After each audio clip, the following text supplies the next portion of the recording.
Just a few miles outside of town stood an old country house. It had been converted into a daycare where parents would drop off their kids for the day and pick them up in the evening.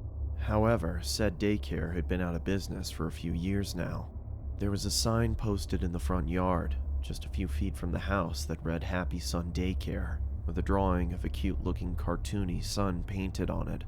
In the fenced-in backyard stood playground equipment that had since fallen into disrepair and had begun to rust. A slide, a couple of swing sets, some monkey bars, and a merry-go-round were once covered by swarms of children as they ran out to play in the outdoors. They had since become perches for the local birds and squirrels and were swarmed by ants rather than children. I had decided to write a report on the Happy Sun Daycare for the news blog I worked for. For one thing, several of the citizens today had gone to that daycare. I figured it might make for an interesting story to read about their experiences there, and if it affected their later life in any way. The other reason wasn't quite so innocent. There had always been concerned parents who would fret over leaving their child in someone else's care. That constant worry over how safe their sons and daughters were, especially with all the horror stories posted online about various daycare-related tragedies. For my report, I decided I would interview both employees and people who had gone to the daycare as children.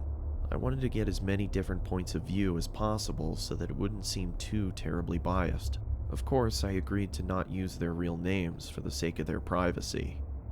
The first person I interviewed was a middle-aged woman who looked after the infants at the daycare. For the sake of her privacy, we'll just call her Margaret. What was it like working at the daycare? Oh, it wasn't anything too spectacular. Just your typical day of working with children, or babies in my case. I see. Have you had any problems working there? Margaret shook her head. With the babies? Of course not. They could be fussy, but they weren't any trouble at all. The children were another story. This piqued my interest. Were the children that attended Happy Sun Daycare too much for the employees to handle? Or could it be that there were cases of abuse going on that had been kept secret up until now? I had to find out. Why might that be? Well, there were times when I heard muffled squealing. No, not squealing. Screaming. At first, I thought it was just the children pretending to be scared. But the more I heard it, the more I realized those screams were real. That something was terrifying, or possibly even hurting them. Did you ever see any children get hurt? Yes. Most of them were just typical scrapes and bruises you'd expect to find on a child who fell while playing or bumped his head while trying to show off to his or her friends. Some of them, though, seemed off to me. Every so often, I would see a child walk past on the way to the nurse's office, and each time the child looked like he had been scratched or even bitten. Children scratched or bitten? That would be cause for alarm for anyone. Perhaps some wild animal had decided to make its home near the daycare and curious children had gotten too close. Maybe a stray dog had wandered into the playground and some poor unknowing kid wanted to pet it. Were there any animals in the area? Maybe like stray dogs, raccoons, perhaps a possum nest? I doubt it. Pets weren't allowed at the daycare, and traps were set up at night to keep any wildlife away. Though, there might have been a dog roaming around the area. Perhaps it was the dog that had bitten those children. Oh, I only heard the dog. I had never actually seen it, and all I heard were the occasional growl, snarl, or howl. So Margaret had only heard what sounded like a dog. I couldn't rule out the possibility that perhaps she had mistaken some noise she heard for that of a dog. Maybe she had heard some children that were only pretending to be dogs and mistook them for the real one. Or maybe she had heard the wind and thought it was a howl. If that were the case, that would explain the scratches and bites she saw on some of the children. It wasn't too out of the realm of possibility that a child could have simply scratched his or her arm on a branch or part of the fence by accident. And with what sounded like a dog's growl to her, Margaret could have reached the conclusion that the children were being attacked by some sort of stray canine. Still, I had to learn more about the daycare. With the possibility of a cover-up regarding a series of dog attacks, I figured that the next person to interview would be one of the former attendees. Perhaps one of them would have childhood memories that could potentially shed some light on what Margaret had mentioned. After doing some background checking, I managed to find a young man who went to Happy Sun Daycare when he was around 5 or 6. Let's just call him Scott. I found Scott working at a local butcher's shop. I had to wait until his shift was over before I could start the interview. Luckily, it wasn't too long of a wait, and it gave me some more time to consider what to ask him. Do you remember anything about Happy Sun Daycare? I know it was a long time ago for you, but perhaps you can recall something? Scott thought for a moment before replying. Not much. I was only maybe 5 or 6 when I went. I can remember just doing what kids do at that age. Play, finger paint, watch cartoons, that kind of stuff.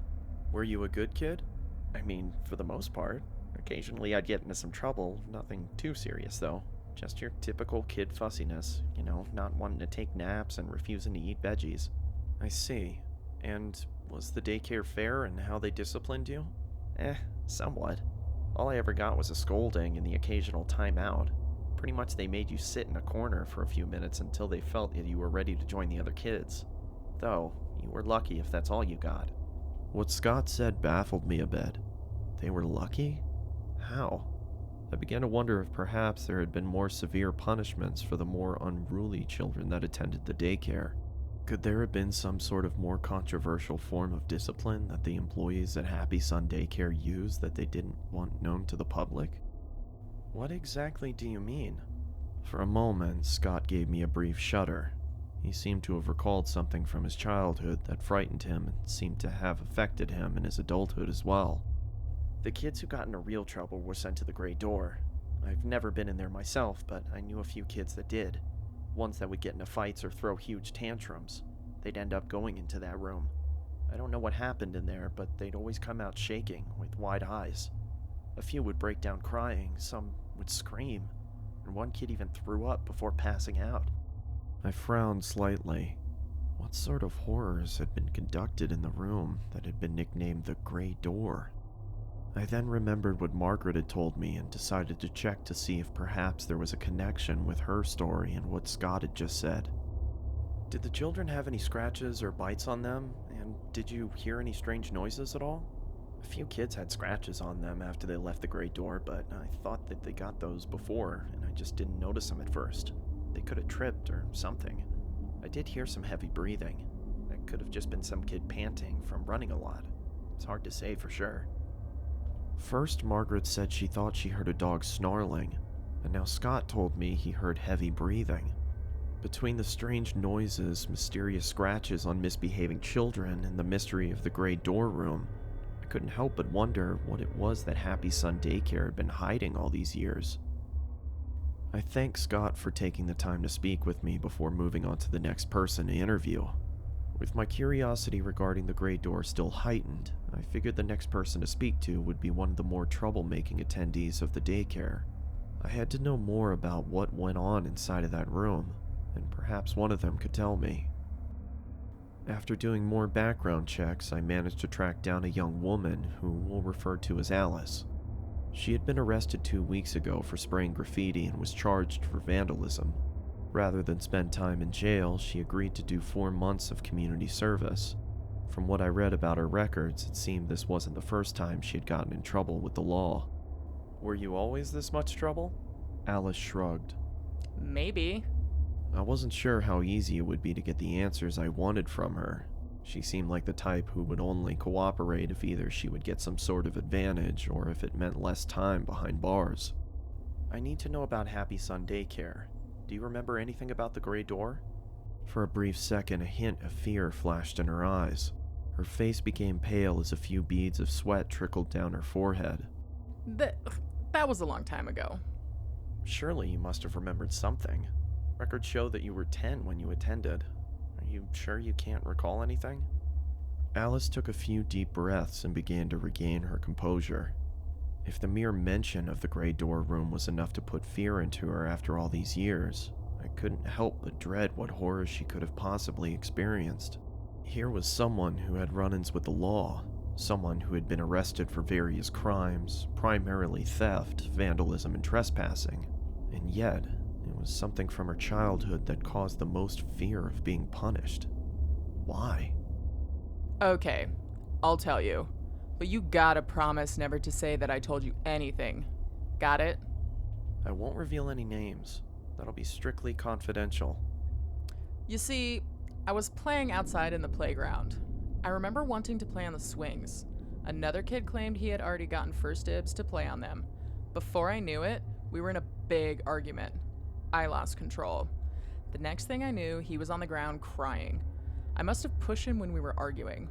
One of the teachers came up and grabbed me by the arm and dragged me inside. She told me that I would be taken into what the other kids called the gray door room as punishment. What was inside the room? The room was mostly empty.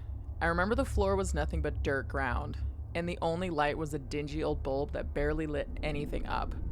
The teacher just shoved me in and slammed the door shut. At first, I tried pounding on the door and screaming. I cried for anyone to let me out. It was so dark and cold, and I was so scared. And I heard something. Something was behind me. I turned around, and I remember screaming louder than I had ever screamed in my life. I frowned in concern. What did you see? It was a dog, or at least I think it was a dog. I didn't get a good look at it since it was so dark. All I remember was that it was the biggest and ugliest dog I had ever seen. The thing had glowing yellow eyes, huge sharp teeth, and was covered in black shaggy fur. And before I knew it, it snarled and lunged at me. I ran as fast as I could, screaming and begging for anyone to come save me. It grabbed onto my skirt with its teeth and tried to pull me towards it. I tripped and fell, but I managed to kick it in the face a couple times and get it to let go. Then it lunged at me again. But luckily for me, the door finally opened and one of the teachers pulled me out of the room and slammed the door shut before the dog could get me again. So there was a dog after all. The stories were all starting to come together. Margaret's story about hearing screams and growling, Scott's story about horrified kids who had been sent to the gray door room, and now there was Alice's story about being sent to that room and being attacked by some sort of large vicious dog. Still, I had to know more. Why did they use a dog? Why did they cover it up? Perhaps the people working at Happy Sun Daycare were afraid that such a punishment would be too extreme to use on children. Or maybe they feared being sued by some animal rights group. I thanked Alice for her time and set forth to find the next person to talk to. Maybe another one of the employees. If I was lucky, I might be able to get one of them to reveal the truth about what was going on in the gray door room. Once again, I began searching through the records of anyone who had ever worked at Happy Sun Daycare. It took some time to find someone who was willing to talk to me. Most former employees I asked were either too busy or simply didn't want to give an interview. A few of them said various profanities as well. I couldn't tell if they were angry that I had learned about what was going on all those years ago, or if they were afraid of what might happen if they revealed any more secrets to me. Still, I managed to track down at least one person who was willing to tell me his experiences working at Happy Sun Daycare. Mr. Smith, as we'll call him, worked as a janitor at the daycare back when it was still running. He had managed to get the job only because his aunt was in charge of one of the head offices. However, Mr. Smith had moved to another town since the daycare closed years ago. This meant I couldn't interview him in person, so we sent each other emails instead. Mr. Smith explained that he had some form of narcolepsy since he was a teenager, and a history of sleepwalking as well. Doctors couldn't figure out what was causing his condition, but they couldn't find any other adverse health effects linked to it either. As you can imagine, it made it difficult for him to find work. He told me that he was grateful that his aunt managed to get him a job at Happy Sun Daycare. I had so many questions, and, well, I wasn't sure which one to ask first. After I got his first response, I wrote back to him. I wanted to know how he was able to hold his job despite his condition. Was he on medication for it? And how did the other employees and the children treat him? A couple days passed before I got any response from him. I quickly opened the latest email response from Mr. Smith and began to read. He replied that his aunt would mix a special herbal tea for him that would keep his narcolepsy in check. She apparently strongly believed in herbal medicine and said that it was better than any standard medicine on the market. Mr. Smith wrote about how the tea was quite bitter and how he hated drinking it, but he had to if he wanted to keep his job. Though on occasion his aunt would run out of the leaves needed for the tea and he'd end up falling asleep. This prompted another employee to go and make sure he didn't accidentally hurt himself or others. As for how others treated him, Mr. Smith explained in the letter that the children were generally very nice to him. Most of them were quite curious and would ask him a lot of questions while he worked. A few would generally act as a nuisance, but he didn't recall any of them being too much trouble. On the other hand, the other employees seemed to have a sense of uneasiness around him. He explained how he felt that they seemed extremely cautious around him. Also, he pointed out that his aunt always kept a close eye on him. He wasn't sure if it was due to his condition or for some other reason, though. That just caused more questions to form in my mind. Why were the other employees uneasy around him? Was it because he was the nephew of one of the higher-ups, or was there another reason? And there was the matter of his aunt keeping a close eye on him. Maybe they were trying to keep the whole issue regarding the gray door room a secret from him. Perhaps they were afraid that he would find out about the dog and would contact the police. I had to know if he knew anything about the room. I quickly wrote a reply and asked if he knew anything about a large empty room and children being attacked by some sort of large dog. Another couple of days passed before I got a response from Mr. Smith. I opened the reply and began to read. He said that he didn't remember any sort of dog at the daycare. In fact, he pointed out that animals weren't allowed on the property, and that he would set traps to keep the squirrels and mice out. His aunt was very strict about no pets being allowed as well, most likely due to any potential allergies kids might have. Mr. Smith explained in his reply that perhaps the dog that Alice claimed had attacked her was just someone in a cheap-looking dog costume. He said that the room was barely lit, so the kids in there wouldn't realize if it was a fake, and that the scratches and bites were just the result of them tripping and accidentally scratching themselves on some dirt. To my surprise, he had been in the gray door room himself several times as well. Strangely, he pointed out that they were always when he hadn't had any tea to drink and would wake up in the room. He wasn't sure if anyone had simply moved him there so he could sleep without being in anyone's way, or if he had been sleepwalking again and just stumbled in there by mistake. Mr. Smith explained that the room was originally going to be a large storage closet for various arts and crafts related supplies, but was never finished due to budget cuts. He wrote in his reply that his aunt didn't want the area to go to waste, so they decided to use it as a means to punish misbehaving children. In his opinion, someone probably brought a dog costume and would wear it while terrorizing any children sent into the room as a means of instilling fear of punishment into their minds. I sent one last email to Mr. Smith thanking him for taking the time to reply to my messages. The whole thing about Happy Sun Daycare was starting to piece together. From what I had gathered via the various interviews from both students and employees, children who had misbehaved were sent to a large empty space called the Gray Door Room. That there was a dog or possibly just someone in a dog costume that would chase any child sent in there.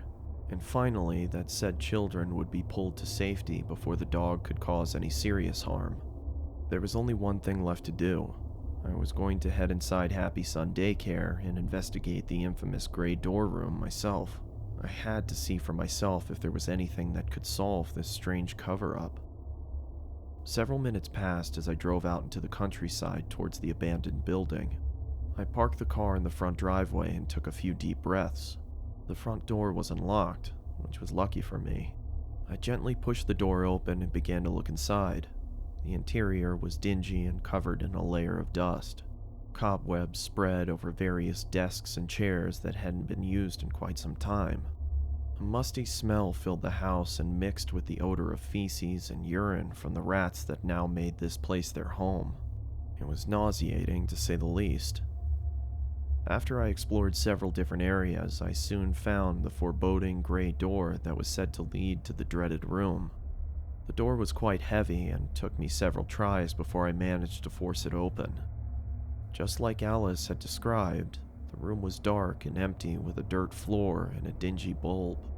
Said bulb had burned out long ago, so I used an old desk to prop the door open in order to see anything. I could see faint bloodstains on the ground and on the wall, but I couldn't tell who or what the blood belonged to. There were also strange markings on the wall as well. I took a closer look and could have sworn they resembled claw marks of some sort. As I continued to examine the room, I noticed various footprints in the dirt. Many were faded or had been trampled over one another. but I could still make out a few. Most of them were the footprints of children. They looked like the children had been running away from something. There was one other distinct set of footprints that caught my attention. I examined them closely. I could definitely make out the distinctive foot pads, claws, and individual toes on at least one of the prints. This wasn't some person in a cheap costume. Happy Sun Daycare had been using a dog to terrorize children. I had to let people know what they had been hiding for all those years.